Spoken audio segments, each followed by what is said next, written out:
बिस्मिल्लाहिर्रहमानिर्रहीम नहमदुहु व नुसल्ली व नुसल्लिमु अला रसूलिहिल करीम अम्मा बाद। 25वें पारे की तिलावत का खुलासा।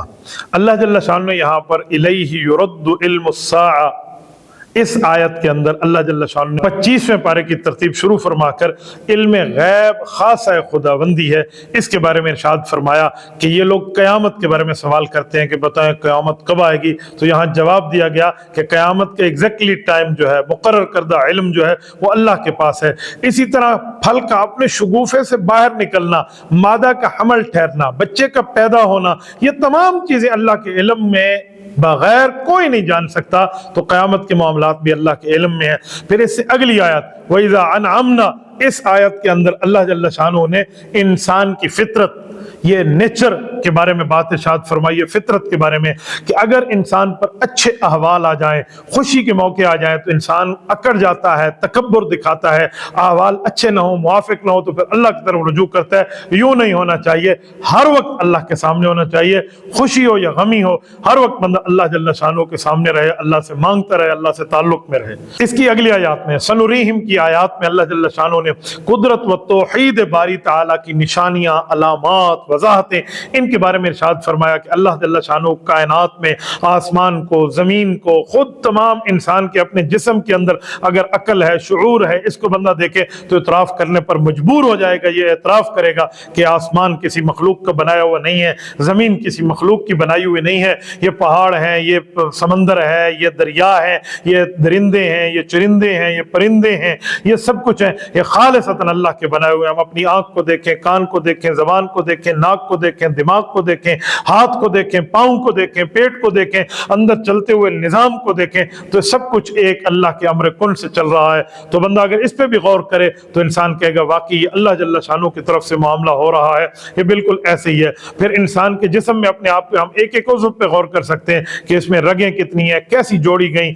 इनमें खून कितनी तेजी के साथ दौड़ रहा है। ये ऐसी कारीगरी है कि इंसान 60-70 साल का भी हो जाए तो इंसान के आज़ा घिसते नहीं हैं, बल्कि अल्लाह जल्ल शानो की तरफ से रहते हैं। तो ये सारी चीज़ें बताई गई। इसके आगे फिर सूरत शूरा शुरू हो रही है। सूरत शूरा का नाम सूरत शूरा क्यों है? क्योंकि इस सूरत की 38वीं आयत में मौजूद है वह अमरुहुम शूरा बैनहुम, इसमें आले ईमान के मामलात की बात है, आपस में मशरक के साथ तय पाते हैं, इसलिए इनका जिक्र किया गया। तो इसमें मलाइका की वजह से आसमान का फटना और पूरी तरतीब तकादुस समावात की बात करके अल्लाह जल्ल शानो यहाँ बात इरशाद फरमाई कि ऐसा लगता है कि आसमान ऊपर से फट जा पड़ेंगे। तो इसका क्या मतलब? फरमाए आसमान में अल्लाह की मार्फत रखने वाले, अल्लाह की इबादत करने वाले फरिश्ते इतनी तादाद में, यूं लगता है कि आसमान इनके बोझ से फट जाएगा। फिर आगे कुल्ला अस्अलुकुम अलैहि अजरन इल्लल मवद्दत फिल कुर्बा, इस आयत में रिश्तेदारी के लिहाज की बात है कि नबी पाक अलैहिस्सलातु वस्सलाम जब तबलीग फरमाते तो कुफ्फार और मुशरिकीन की तरफ से आपको तकलीफें पहुंचाई जाती। हुज़ूर पाक सल्लल्लाहु अलैहि वसल्लम की दावत पर कुफ्फार रुकावटें खड़ी कर देते। अल्लाह ताला फरमा रहे हैं मेरे पैगंबर आप इनसे कहें मैं जो तुम्हें दावत दे रहा हूं इस पर पैसे नहीं मांगता, मैं तो ये कहता हूं कि रिश्तेदारी का ख्याल करके कम से कम सुन लो। तुम मुझे नबी नहीं समझ रहे तो अपना रिश्तेदार समझ के सुन लो, हो सकता है तुम्हें फिर आहिस्ता आहिस्ता नबुव्वत की बात भी समझ आ जाए। मतलब यह है कि मेरे तुम पर दो हुकूक हैं। एक हक तो यह है कि मैं अल्लाह का रसूल हूं और ये इस बात का एतराफ करो तो मेरी इताअत करो। अगर यूं नहीं करते तो कम से कम खानदानी हक तो समझते हो ना, तो इसको देख लो। फिर आगे वमा असाबकुम मिन मुसीबा, इस आयत का खुलासा ये मुसीबत के सबब की बात इरशाद फरमाई गई है कि जब मुसीबत आती है तो इंसान की अपनी वजह से आती है, लेकिन ये कायदा कुलिया नहीं है। बाज़ औक़ात मुसीबत इसलिए भी आ जाती है, तकालीफ इसलिए भी आ जाती है कि ताकि दराजात का रफ़ा हो जाए, दराजात की बुलंदी हो जाए, या आजमाइश के मामलात की वजह से भी आ जाती है। नाबालिग पर भी तकलीफ आती है तो उसको तो कोई गुनाह नहीं है। ऐसे अंबिया पर अगर तकलीफ आ गई तो इनके भी कोई गुनाह नहीं है, रफ़े दर्जात के लिए कि इनके दर्जात बढ़ा दिए जाते हैं। फिर आगे वमा इंदल्लाहि खैर की आयत के अंदर आखरत का अजर, आखरत का करम, आखरत का फजल, मुस्तहिकीन की सिफात को बयान किया गया है। और यहाँ पर बताया गया कि जो अल्लाह के पास है वो बेहतर भी है, बाकी रहने वाला भी है, और जो लोगों के पास है वो मामला खत्म है। जिन लोगों के अकीदे ठीक हैं, अपने रब पर भरोसे करते हैं, गुनाहों से बचते हैं, गुस्सा आए तो माफ कर देते हैं, इन लोगों के लिए रब करीम ने फरमाया कि जो खर्च करते हैं, हमने इन्हें दिया है उसका खर्च करते रहते हैं, इन पर जुल्म हो तो बदला लेते हैं, बदला लेने के लिए सिर्फ इंसाफ से काम लेते हैं, हद से तजावुज नहीं करते। तो इन लोगों की सिफात के बारे में बताया गया कि आखिरत में इनके लिए अजर है।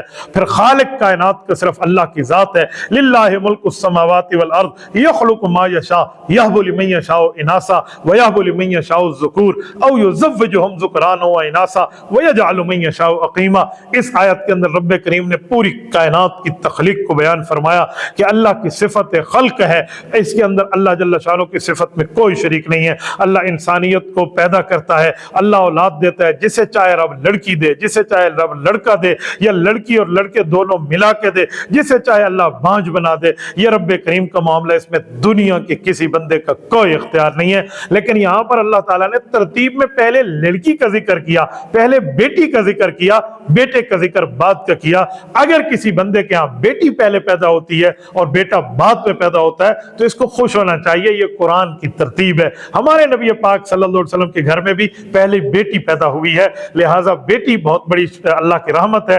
तो यहाँ भी अल्लाह ने बेटी को पहले जिक्र फरमाया, फिर बेटे को जिक्र फरमाया, तो ये भी बहुत बड़ी बात है। और आगे वमा कान लिबशरिन, इस आयत के अंदर अल्लाह का इंसान से हम कलाम होने के तरीकों के बारे में इरशाद फरमाया गया है कि रब्बे करीम इंसान यानी आला दर्जे की इंसानियत अंबियाए कराम से जो बात फरमाते हैं वो कैसे है। तो ये मुशरिकीन के एक सवाल के जवाब में इनको समझाया गया कि अल्लाह जल्ल शानू पर्दे के साथ बात फरमाए, पर्दे के बगैर बात फरमाए, फरिश्ते को भेजें, मसलन वहयन, अल्लाह दिल के अंदर कोई बात डाल दे, मिन वराए हिजाब, पर्दे के पीछे के साथ मामलात आ जाए, या कोई और सूरत नजर ना आए, बस कानों में आवाज आ जाए, जैसे मूसा अलैहिस्सलाम के साथ बात है, या युरसिल रसूला, या अल्लाह जल्ल शानू जिब्राइल अमीन को भेजे, उसके जरिए अपने नबी से अल्लाह जल्ल शानू कलाम फरमा दे।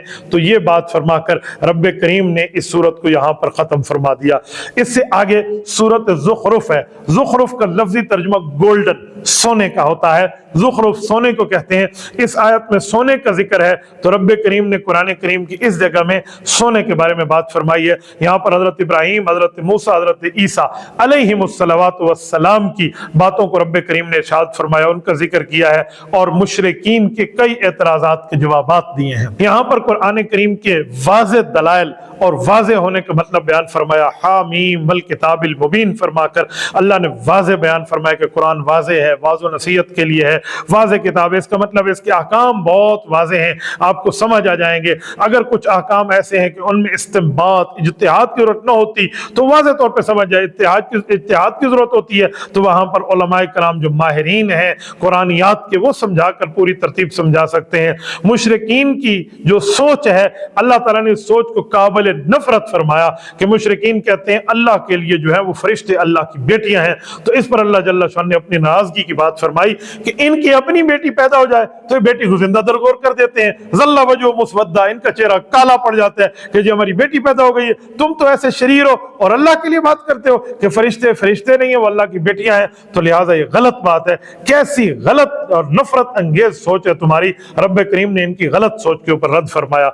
उसके आगे वइज़ क़ाल इब्राहीम लिअबीही व क़ौमी, इस आयत के अंदर अल्लाह जल्ल शान ने मुशरिकीन के दावा की तरदीद में फरमाया, इब्राहीम अलैहिस्सलाम की बात को इरशाद फरमाया कि उन्होंने अपने वालिद को तौहीद की दावत दी।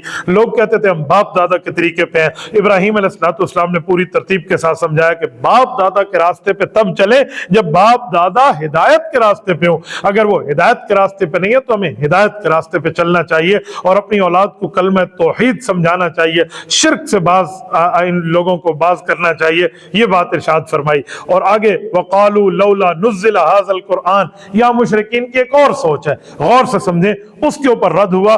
मुशरिकीन कहते थे मिनल क़रयतैन अज़ीम, दो बड़े शहरों के अंदर नबी आता और बड़े अमीर कबीर घराने को तो हम मानते, या मक्का के अमीर कबीर घराने में कोई नबी आता या ताइफ के शहर के अंदर कोई नबी आता और वो अमीर कबीर घराने से होता हम फिर उसको मानते।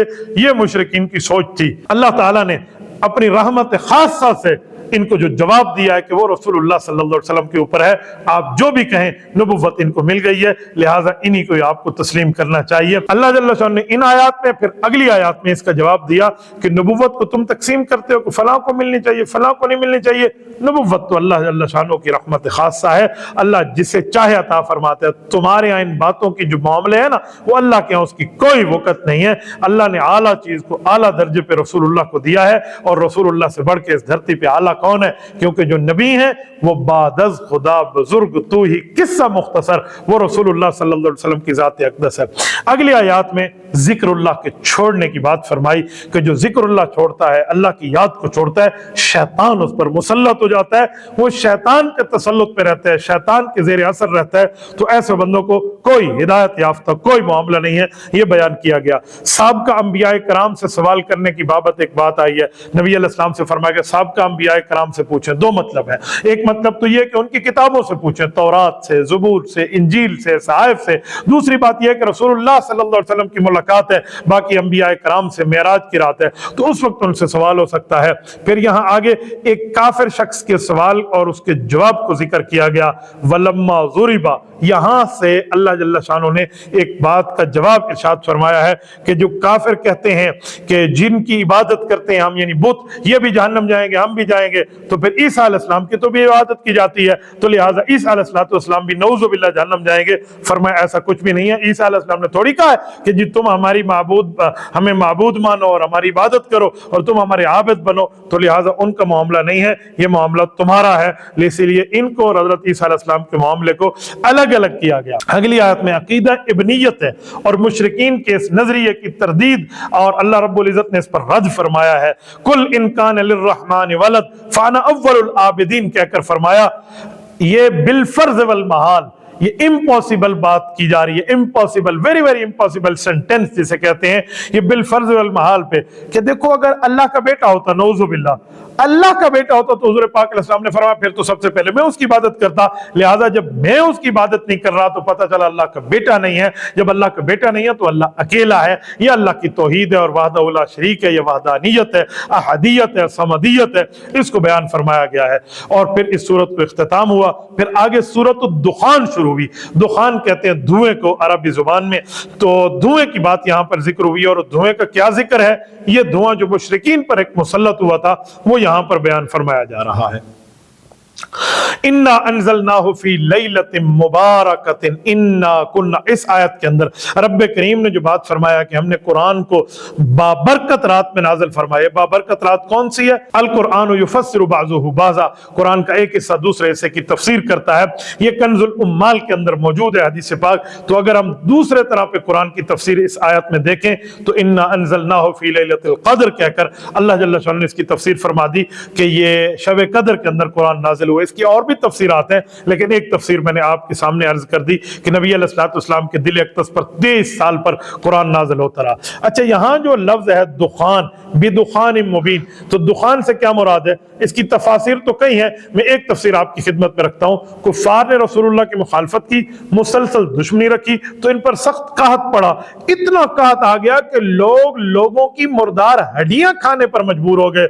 आसमान की तरफ देखते तो भूख की वजह से धुआं ही नजर आता था ऊपर, तो ये लोग हुजूर पाक सल्लल्लाहु अलैहि वसल्लम की खिदमत में हाजिर हुए और आप अलैहिस्सलाम से अर्ज करने लगे, जी आप दुआ करें अल्लाह जल्ल शानु इस चीज को उठा ले, हम ईमान ले आएंगे। हुजूर पाक ने दुआ की, इनके ऊपर कहत खत्म हो गया, लेकिन ये जालिम फिर भी ईमान न लाए। ये बात यहाँ पर बयान फरमाई जा रही है। और फिर उसके बाद फिरौन की तबाही को अगली आयत में जिक्र फरमाया कि फिरौनी तबाह हुए हैं। उसकी वजह हजरत मूसा अलैहिस्सलाम ने फिरौन से कहा था अल्लाह के बंदों को यानी बनी इसराइल को मेरे हवाले कर दें, और यहाँ पर हजरत मूसा अलैहिस्सलाम की बात को इरशाद फरमाया गया कि उनको बुलवाया फिरौन को, और ये बात समझी, फिरौन उल्टा हजरत मूसा अलैहिस्सलाम को कत्ल की धमकियां देने लगा और आखिर अल्लाह ताला जल्ल शान ने फिरौन को और उसके हवारियों को समंदर में गर्क फरमा दिया। इन्न शजरत ज़क्कूम के अंदर अगली आयत में जहन्नमियों के खाने की बात की जा रही है कि जहन्नमियों को जो जहन्नम में खाना मिलेगा वो ज़क्कूम का दरख्त है, जिसकी शक्ल जो है तेल के तलछट जैसी और इस तरह की चीजें होगी, और पेट के अंदर जाएंगे तो जैसे हंडिया उबलती है ऐसे वहां पर उबाल शुरू हो जाएगा। यह दरख्त शक्ल से भी बेकार है, जायके से भी बेकार होगा, और ये चीज इनको मिलेगी। और इन्नल मुत्तकीन फी मकामिन अमीन कहकर जन्नतियों के इनामात को जिक्र किया गया कि जन्नतियों के लिए इनामात है। जहन्नमियों की खुराक का जिक्र किया, इनामात का जिक्र किया कि मुत्तकीन ऐसी जगह पे होंगे, अमन वाले होंगे, बागात में होंगे, चश्मों में होंगे, बारीक रेशम भी पहनेंगे, मोटा रेशम पहनेंगी, आमने सामने बैठेंगे, तख्तों पर बैठेंगे, और खूबसूरत आंखों वाली इन्हें हूरें अता की जाएंगी, उनके साथ इनकी शादी कराई जाएगी। अल्लाह जल्ल शानु इन को ये चीजें अता फरमाएंगे। اللہ آپ کو بھی عطا فرمائے, اللہ ہم سب کو بھی عطا فرمائے. تو یہ چیزیں اللہ جل شان نے بیان فرمائی اور اس صورت کو ختم فرمایا. اگلی صورت یہ سورۃ الجاسیہ ہے. جاسیہ کسے کہتے ہیں؟ گھٹنے کے بل پہ بیٹھنا, اس کو جاسیہ کہتے ہیں. تو یہاں پر قیامت کی ہولناکی بیان کی گئی ہے کہ قیامت میں گھٹنوں کے بل یہ جہنم میں پڑے ہوں گے. تو یہاں سے ان فی السماوات والارض, یہاں سے اس معاملے میں دلائل قدرت کو رب کریم نے بیان فرمایا, قدرت کے دلائل بتائے, تنوع کی باتیں فرمائیں, الگ الگ طرز پہ اللہ نے پیدا فرمایا. آسمانوں کی مخلوق ہے, زمین کی مخلوق ہے, ان سب کو اللہ جل شانہ نے پیدا فرمایا, ان کی باتیں ارشاد فرمائی. اور یہاں پر یہ ساری باتیں کرنے کے بعد رب کریم نے دن کی بات ہے, رات کی بات ہے, رزق کی بات ہے, مردہ زمین کو رب نے زندہ کیا, بارش کے ذریعے وہاں پر رزق اگتا ہے. تو عقل مندوں کے لیے دلائل ہیں, نشانیاں ہیں, اس بات کو ذکر فرمایا. اس کے آگے پھر 3 قسم کے لوگوں کی بات فرمائی. ایک ہے ایمان لا چکے ہیں, جو ایمان نہیں لائے ان کے لیے ان دلائل میں یقین ہے. یہ 2 باتیں. اور تیسرے وہ جو ایمان بھی نہیں لائے, دلائل پہ بھی ان کو یقین نہیں ہے. تو کہا تمہارے پاس عقل سلیم تو ہے, تم عقل سلیم سے سوچو, پھر بھی تمہیں توحید سمجھ آئے گی. یہ بات ارشاد فرمائی. اور پھر اس سے اگلی آیات کے اندر اللہ جل شانہ نے شریعت کی بات کی, عقائد کی بات کی, مسائل کی بات فرمائی. فرمایا گزشتہ آیات میں تو بنی اسرائیل کا ذکر تھا, یہاں اللہ جل شانہ نے حکومت کی, نبوت کی, پاکیزگی کی, روزی کی, یہ کھلی کھلی بات ارشاد فرما دی ہے کہ لوگ یہاں پر اپنے ضد کے معاملات میں بیٹھے ہوئے ہیں, آپس کے اختلافات میں پڑے ہوئے ہیں, اور اللہ قیامت کے دن ان کا یہ فیصلہ فرمائیں گے. یہاں پر پوری بات ارشاد فرما کر پھر ایک جملہ ہے, وہ کیا ہے کہ شریعت کی بنیادی طور پہ 2 اجزاء ہیں, ایک جز عقائد ہے, ایک مسائل ہے. دونوں ملتے ہیں تو یہ شریعت بنتی ہے.